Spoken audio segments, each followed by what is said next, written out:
Now you can see that Krebs cycle is very, very important in case of production of energy, right?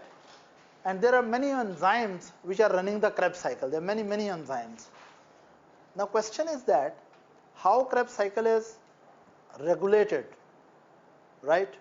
Which hormones regulate Krebs cycle? Answer is hormones don't regulate Krebs cycle directly, right? Krebs cycle is, the activity of Krebs cycle is regulated according to the energy requirement of the cells. Again, in a given cell, how much Krebs cycle will be working, it depends on what are the energy needs of the cell. If a cell needs more energy, Krebs cycle will start revolving faster. And if cell energy requirements are less, Krebs cycle will become slow. Let's see how it really happens. Listen, let us suppose that in this particular cell, okay fine, let's imagine this cell is a muscle. This is a muscle and I start contraction. Now listen, when I'm doing action, muscular contraction, I need more energy or less energy? So theoretically, my Krebs cycle in mitochondria of muscle cell should be working more or less? More. How it really happens? That how the function of a cell and energy requirement of cells regulate the Krebs cycle activity. It's very simple. Look, when muscles start working, number one, there will be calcium influx. You know that? For the contraction of muscles, there is calcium influx, and calcium may come from sarcoplasmic reticulum. You know sarcoplasmic reticulum? This is a store of calcium within the muscle. In the same way, when glands work, there is also calcium influx. So in many cells, the signal of activity is calcium influx, right? So it means in your intracellular environment, if calcium level is going up, probably cell is working more. So actually rising calcium level means that cell work is increasing, and rising calcium level not only increases the function of the cell, calcium can stimulate multiple enzymes. It's so easily understood concept. For example, again listen to me. If my muscle is contracting, it means that the actin myosin are interacting, right? And interaction of actin and myosin depends on calcium and energy. It depends on ATP as well as presence of calcium. So sarcoplasmic reticulum is releasing calcium, and this calcium will bind with many of the enzymes of the Krebs cycle, and these are calcium sensitive enzymes. More calcium touch them, more they become active. So they know it that if there's more calcium in the cell, it means cell is working, it's more functional, right? And it will start running the Krebs cycle faster and energy is produced more. This concept is clear? So that is why when you will read the books, you will find many of the enzymes involved in Krebs cycle are calcium sensitive, and calcium allosterically activate those enzymes. This is one concept. Then another, when I'm doing the exercise, listen, when I'm doing the exercise, my muscle is working, ATP is broken down. Is that right? ATP is breaking down because I'm using the ATP for energy use. It means in this cell, ATP levels are going down and ADP levels are going up. Is that right? Now, attention please. When ATP levels are going down and ADP levels are going up, and along with that even AMP level may go up if there is too much breakdown of phosphate bonds. Now, ATP is energy rich signal. If cell has more ATP, it means cell is rich in energy. If cell has more ADP and AMP, it is energy poor signal. Is that right? Now when I'm working, energy rich signals are becoming less and energy poor signals are getting amplified, and these enzymes are sensitive to all these signals. When my muscles are working, they are breaking down the ATP into ADP, ATP is becoming less, ADP is becoming more ADP stimulates these enzymes. As ADP concentration goes up, it stimulates these enzymes that please run the cycle more fastly because there's more ADP available to be converted into ATP. Am I clear? No problem in understanding it? So as muscle keep on working more and more, ADP and AMP level keep on progressively going up, and they're also having stimulatory effect on multiple enzymes of this pathway. Am I clear? Then another thing, when you will keep on working more, cell is converting ADP into ATP, then NADH and FADH, they are utilized more by the electron transport chain. Is that right? An electron transport chain is more active to produce the ATP when muscles are functional, so NADH is produced more. Is that right? So it means in highly metabolically active cell, NAD and FAD levels will go up, and they are also stimulation to these enzymes, multiple enzymes. So it means when cells start working, ATP start breaking down, NADH converting into NAD, and FADH2 start converting into FAD. So as cell keep on working more and more, cell become rich in, has more ADP, plus cell has more AMP, plus cell has more NAD, plus cell has more FAD. All these things are telling that energy status of the cell is down. Energy status of the cell is down. And all these substances will stimulate multiple enzymes, and cycle will automatically become fast. Is that right? Now we imagine another thing. And this happens not only in muscles, in every cell. For example, neurons. When neurons have a lot of action potentials, right? And in their membranes, sodium, potassium, ATPases are functioning more. So ATP will be again breaking down. So ATP will be becoming less, ADP will be becoming more. Or even if a gland is doing synthetic activity, glandular cell, so they will, in synthetic activity, they will use ATP. And of course, ADP will become more, NAD will become more, FAD will become more, and all of they will act as stimulation to Krebs cycle enzymes. This is a general principle. Am I clear? Opposite to that, now we imagine a cell which is resting. Cell which has produced enough ATP, and now it is metabolically less active and it is not using ATP. If a cell is using very little ATP, now reverse will occur. What will happen to that cell? ATP level will go? Yes. A cell which is not metabolically active, not utilizing the ATP levels will go up. Is that right? NADH level will go up. FADH2 level will go up. Is that right? All these are the signals that cell is very rich in energy. And when there's a lot of ATP, lot of NADH, there's a lot of FADH2, cycle should get faster or slower? Slow. We have enough energy. So actually ATP, NADH2, NADH and FADH2, all of them primarily inhibit these enzymes. So what is the lesson of this discussion? The lesson of this discussion is that those enzymes which regulate the Krebs cycle, right, they are not under direct action of hormones. They are sensitive. These enzymes are sensitive to the energy status of the cell. They are sensitive to the energy status of the cell. Whenever cell is energy rich, these enzymes become inhibited. Whenever cell is energy poor, these enzymes will become active. Is it clear? Now I will ask a question to you. There are two ratios which are important, ATP by ADP, and other ratio is especially NADH by NAD. Now listen carefully. First you tell me, if this ratio is going up and this ratio is going up, it means cell is having high energy or low energy status? high energy status. If ATP is more and NADH is more, high energy. So Krebs cycle will be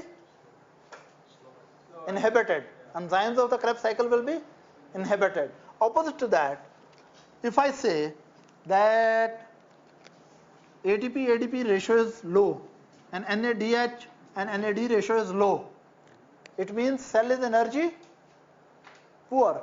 And if cell is energy poor, then this will actually stimulate enzymes of the Krebs cycle. Am I clear? No question up to this? So, if we talk about a specific enzyme, let's suppose we are talking about this specific enzyme, you will tell me, high level of ATP will stimulate or inhibit? High level of ATP will stimulate or inhibit? Inhibit. High level of NADH will inhibit. High level of ADP will stimulate. High level of NAD will stimulate. So this is clear in your mind that Krebs cycle is primarily regulated. Krebs cycle enzymes are primarily regulated by the energy status of the cell, and energy status of the cell is determined by these enzymes by the ratio of ATP by ADP and ratio of NADH by NAD, right? Having said all of this, now let's start the Krebs cycle step by step.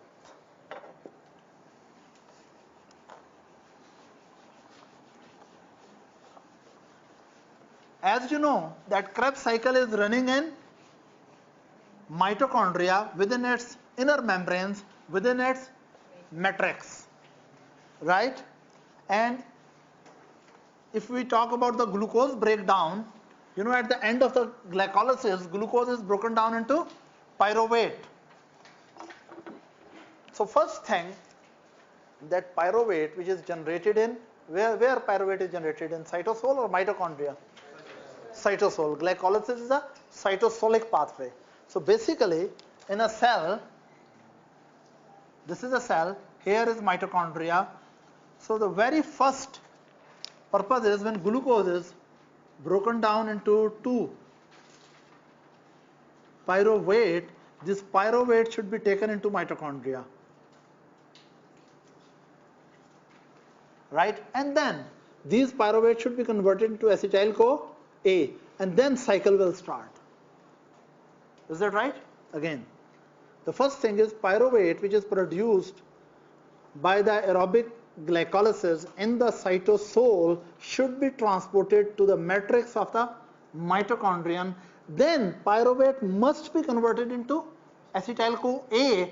Actually, this is the acetyl-CoA which enters into Krebs cycle. Now, question is that how the pyruvate can be transported from the cytosol up to the matrix. Is it difficult to transport the molecules through outer membrane, or is it difficult to transport the molecules through inner membrane? Again, if pyruvate has to go to the matrix, is it outer membrane which is more permeable, or it is the inner membrane which is more permeable to molecules? Inner membrane is more permeable or less permeable? Okay, listen. I will again repeat my question. My question is that if any molecule from the cytosol, for example pyruvate, it has to go through the outer membrane as well as through the inner membrane up to the matrix, right? Is it easy to pass through outer membrane, or is it easy for the molecule to pass through the inner membrane? Outer membrane, yes. Outer membrane of mitochondria are more permeable, right? Let's suppose these are outer membrane and here is your inner membrane. Outer membrane has more permeability. So many small molecules can easily pass in and out of the intermembranous zone and cytosol. But it is difficult to pass from the, intermembrane zone to matrix. Is that right? So there are special type of transporters for the pyruvate, and these transporters are present in inner membrane. And through these transporters, actually pyruvate will go into matrix. Is that right? Do you know about Tom and Tim? Tom and Tim? You must be knowing Tom and Jill. Who knows about Tom and Tim? What is Tom? Okay. Toms are here. Toms are here. And Tims are here. No, I'm interested in Tom and Tim, not in Jill. Tom and Tim. Tom means what? Translocase for outer membrane. These are special molecules which help the substances to translocate across the outer membrane. Right? So, translocase for outer membrane. And TIMs are translocase for inner membrane. Right? As I told you, outer membrane are more permeable. So TOMs are usually working less. But in inner membrane are less permeable. So TIMs are special translocating proteins which have to work too much to transport the substances in and out of the inner membrane. Am I clear? But anyway, the whole story which I was telling, that pyruvate which is produced in where? Into cytosol, it has to be transported through the outer and inner membrane up to the matrix, and then what happens? We'll start step by step. Let me make a mega mitochondria in which all these reactions are going on.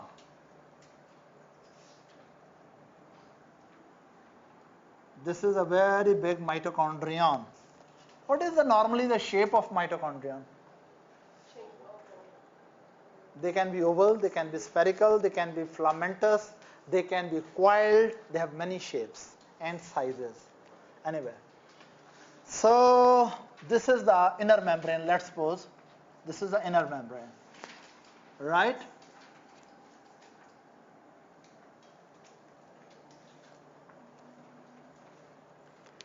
Now let's suppose here is your friend pyruvate.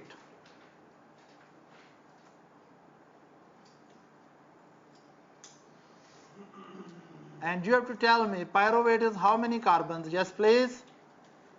3. This is 3 carbon. They're very happy, but they don't know what's going to happen. They'll be blown out as carbon dioxide. Right? This is the pyruvate there. I'm not drawing the other component of the molecule. And the first step is that we have to take this pyruvate into, yes,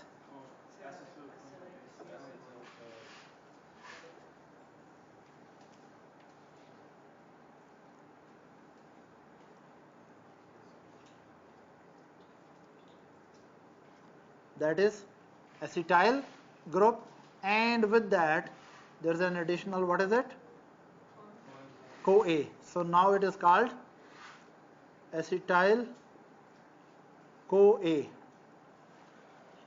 So pyruvate has to be converted into acetyl CoA, only then it can enter into Krebs cycle.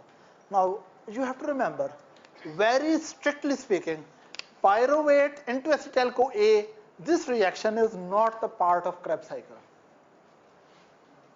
This was the junction between the glycolysis and the Kreb, right?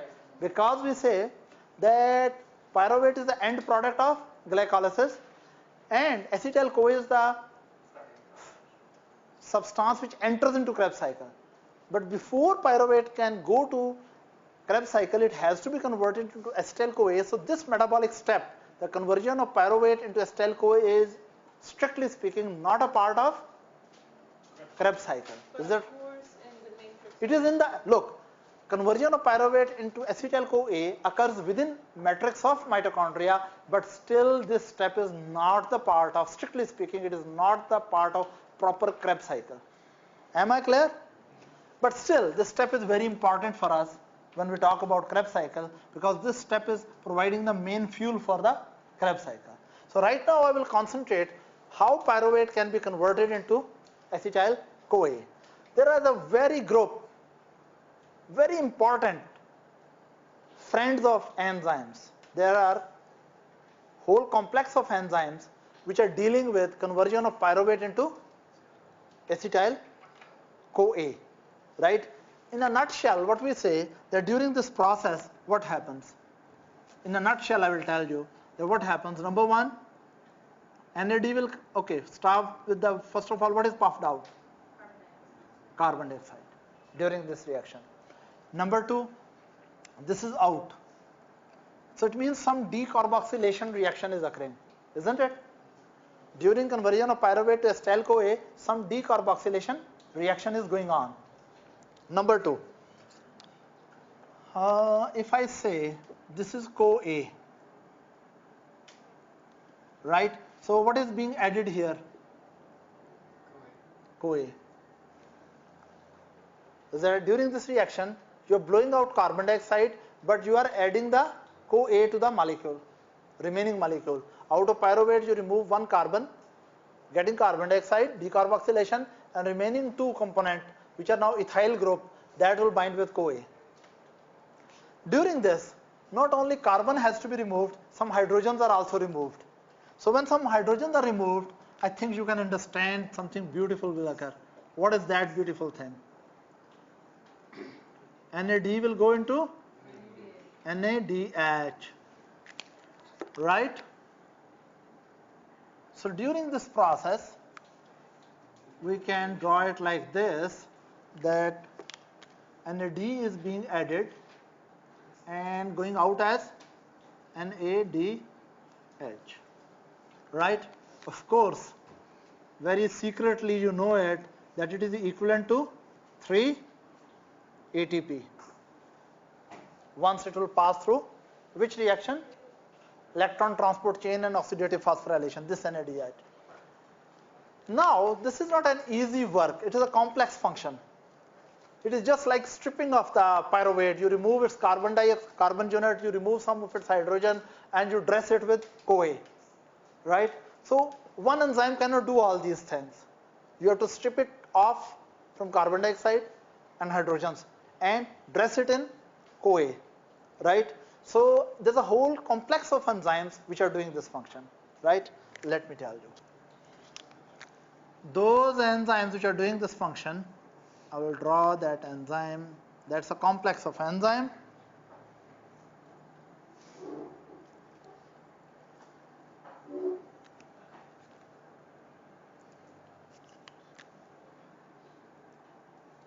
These are three friends, and they work together for this nasty function.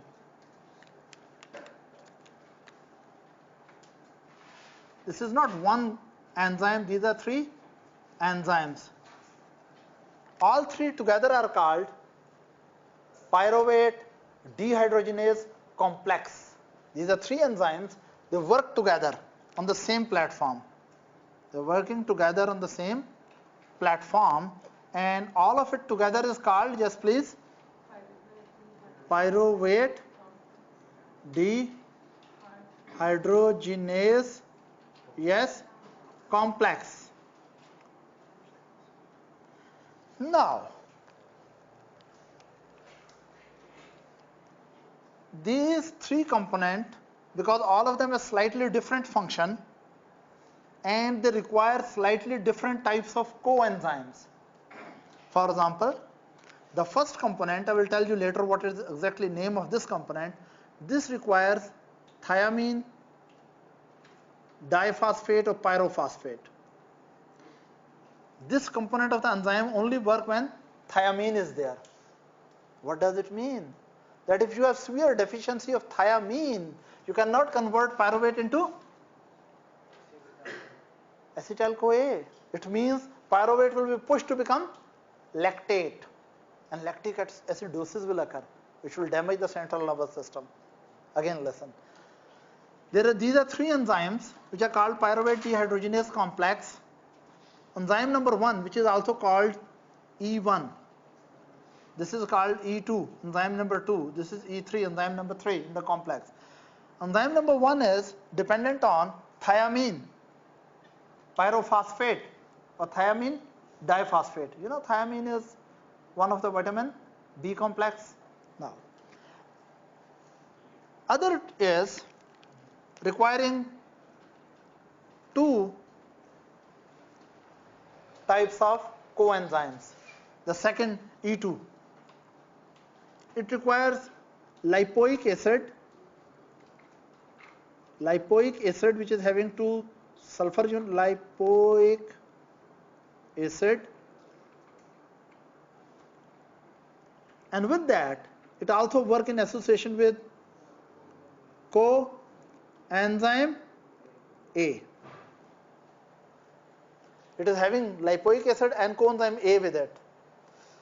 And the last component,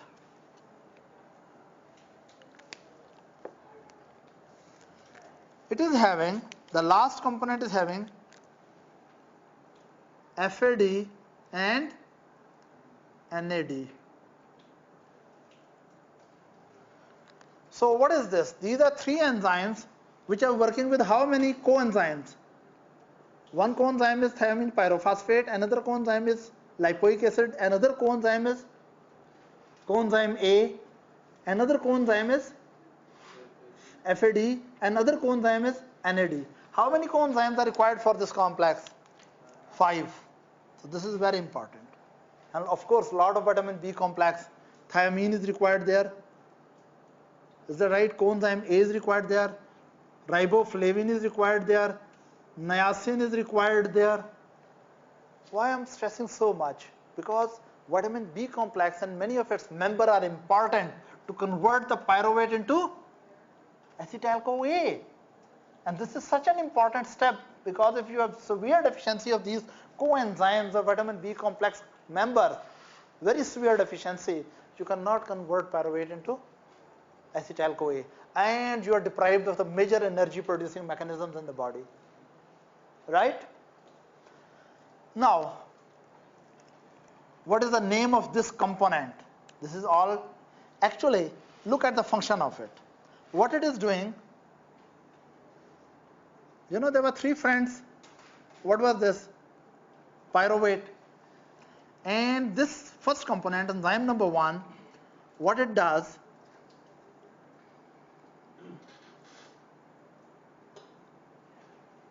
what is going out? Carbon dioxide. So it's one major function of first component is to release carbon dioxide from pyruvate. And when carbon dioxide go out, it means what function it has done? Decarboxylase. So what is the name of this enzyme? Pyruvate decarboxylase. This component is called pyruvate decarboxylase.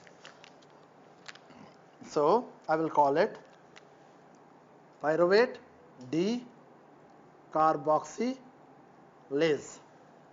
So pyruvate decarboxylase, binding with the pyruvate, release the carbon dioxide, and remaining these two. You know, these two are now very sad because they have lost, their friend is blown out. They will be happy or sad? So they are supported by this newly formed 2 carbon unit is supported by a special carrier. They are supported by this carrier. What is the name of this carrier? Now look, this enzyme had a carrier, and when it removed the carbon dioxide, it does decarboxylation, remaining 2 carbon, right, they are supported by a special carrier molecule. You know what is that carrier? Thiamine pyrophosphate. This thiamine pyrophosphate. So you understand what is the function of thiamine pyrophosphate? That thiamine pyrophosphate, which act as a coenzyme with pyruvate decarboxylase, right? What is the function of thiamine pyrophosphate? The thiamine will bind, pyrophosphate will bind with the remaining 2 carbon unit once 1 carbon dioxide molecule is blown out. Am I clear? Any question? Now, actually they are in physical proximity to each other.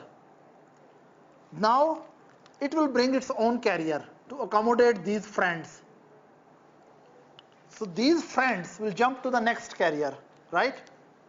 These friends will jump to the next carrier,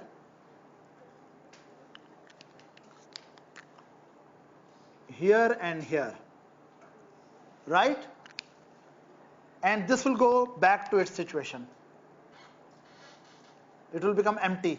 So it will go back to its situation by delivering these double carbon unit to the next enzyme. Now, what is this carrier, this green carrier? Yes, who will tell me what is this green carrier? Lipoic acid. That's great. That is lipoic acid, right? Okay, let me make it a little larger so that you really understand it. Don't worry, I'll make it rapidly. This is the complex. Here it has 1 and there was 2 and there is 3, right? This was the pyruvate dehydrogenase complex. Now you will tell me rapidly. Of course, they are very happy they are receiving the 2 carbon unit. Now, what was the coenzyme for this? Thiamine pyrophosphate, right? And what was the coenzymes? There were 2 coenzymes with this. Lipoic acid, LSS, and other was coenzyme A. That's great. And what were the 2 special coenzymes in this? FAD and NAD. Am I clear? Now, how really handling start? You know, in biochemistry, I'm not going to teach every step like this, but some steps are extremely important. There are clinical points related with this step, conversion of pyruvate to acetyl CoA. Now,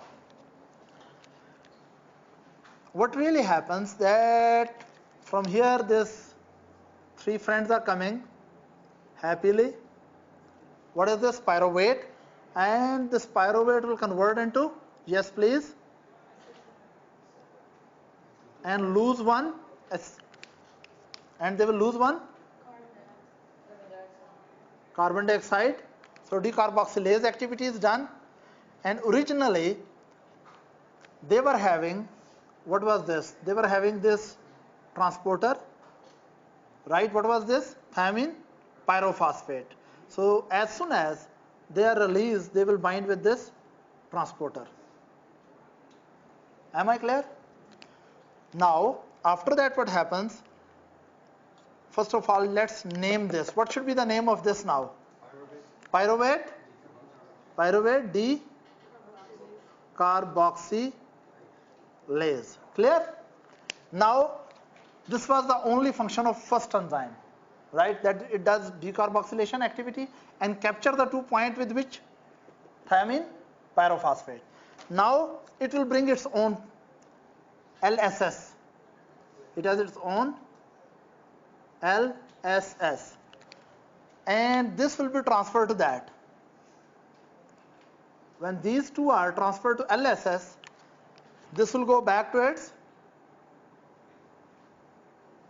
situation. This was TPP, right? And it comes back. So it can be utilized again, right? And LSS, once this 2 carbon unit is loaded on LSS, then what will happen? Coenzyme will be donated to that. What is donated to this? Coenzyme A. Is that right? So this is the second component which receives the 2 carbon unit from thiamine pyrophosphate on the LSS, right? And then bind with it coenzyme A. After that, now it will release to the next enzyme, this component. This component will be released to the next enzyme. These 2 carbon are surprised what's going on with them. First they have lost their friend. Now they are having a big chain. This chain will drag them to Kreb cycle. They're very surprised. Is that right? And meanwhile, something bad has happened with them. When they jumped out of LSS, LS has become LSH. What does it mean? They have lost 1. This was lipoic acid with sulfur side. But every sulfur point snatches hydrogen from these. So it will become LSH. H. Rather, lipoic acid with sulfhydryl, lipoic acid with sulfhydryl. Again listen, attention please. It is just like that. These two friends sat on the TPP. From there they jumped to LSS. There are two tragedies occur here with them. Number one, they were chained with coenzyme A. Number two, when they were jumping out of this seat, they left behind their hydrogens. They left behind their hydrogens. Now, where these hydrogens will go? Question is, where these hydrogens will go? You remember there was FAD? This FAD will convert into FADH2 and they will go back to their normal which situation? LSS. Again listen. So what really happened? Lipoic acid was having 2 carbon unit, then this enzyme added CoA with that. Is that right? After that, 2 carbon unit with CoA try to escape. When they escaped from second enzyme, they left with lipoic acid 2 hydrogen. Those 2 hydrogen will be taken up by FAD, and FAD will be converted into FADH2. It means these friends on the way, they are gaining or losing the thing. They lost one friend and they lost some of their money also. They are robbed of energy. They lost some energy also. Now, after that, what is this now? This compound is called acetyl-CoA, right? So, 3 friends going, one friend is blown out into carbon dioxide, other 2 friends are chained with CoA, and now they are called acetyl-CoA. Is that right? Meanwhile, FAD, FADH2 will come back to FAD by losing its, there's NAD, by losing its electrons to NAD, and now NAD will become NADH plus. Okay. So what really happened? All of them were rascals, They were very hard on pyruvate. Is that clear? What you have to remember, the first name was pyruvate decarboxylase because it removed carbon dioxide. What is the name of second? Second is, listen, second component is called dihydro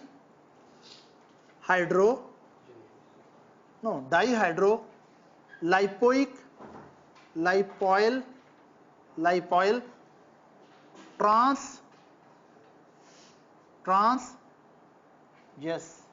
acetylase, acetylase.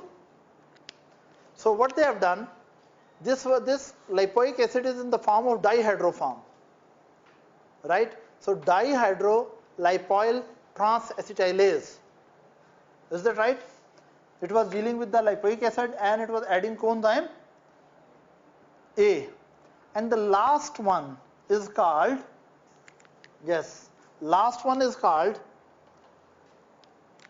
dihydrolipoyl dehydrogenase.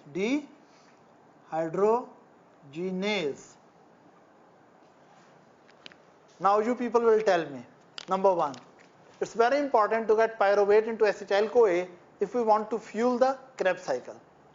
During this process, look at the simple reaction first. We have to lose one carbon as carbon dioxide. Pyruvate has to lose one carbon. It has to, remaining unit should get acetyl-CoA, and energy should be trapped first into with FAD and then eventually with NAD. Am I clear? But this is not simple reaction. A whole complex of enzyme is working, which is called pyruvate dehydrogenase complex, right? First component is pyruvate decarboxylate, second is dihydrolipoyl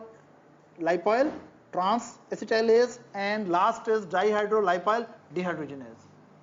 What is happening? First component, take the pyruvate, blow out the carbon dioxide, right, and remaining 2 carbon units are supported by its coenzyme, which is called thiamine pyrophosphate. From this complex, these two units are received from TPP to lipoic acid, right? When they come over there, when they are binding with the lipoic acid, then second enzyme will add CoA to that. Then these two friends with CoA, they try to escape. When these two friends which are chained, they escape along with the chain, but they lose their hydrogens behind. So lipoic acid becomes loaded with hydrogens. Then it hands over its hydrogen to FAD. But when as soon as FAD convert into FADH2, the hydrogens are snatched from it to the NAD, and eventually NAD becomes NADH. The whole story is that pyruvate acetyl CoA is decarboxylation reaction, dehydrogenation reaction, is that right? It's acetyl CoA binding reaction, is that right? And of course it's energy producing reaction. Any question up to